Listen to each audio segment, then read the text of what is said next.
this tutorial, I'm going to show you how to melt the shell of an egg with just vinegar.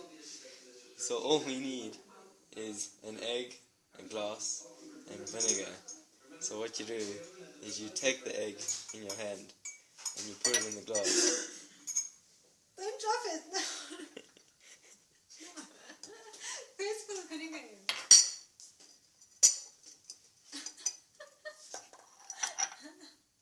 And then you put the vinegar in.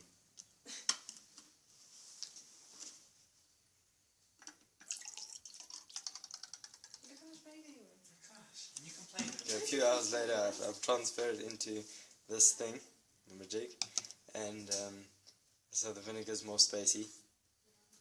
Make sure to show the bubbles. Oh, look at the bubbles. The shells become white. The shells become white. Well, actually the shell isn't there. Yes, It's actually very squishy, look. Yeah, but the shell's still there. Do this. Oh, you're right. Yeah, but it's not cooked. It's not cooked, but you can still cook it if you want to. Is the yolk, the white part is cooked, but the yolk isn't. No, nothing's cooked. Then how is it sitting in place and not...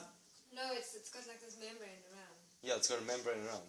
And it's strong enough to hold Same it. as lychees, also have it. Exactly, just like lychee. And it's strong enough to hold it. It's strong enough to hold it together. Would you say anyone that would be a doofus is involved in this? Maybe this guy. Okay.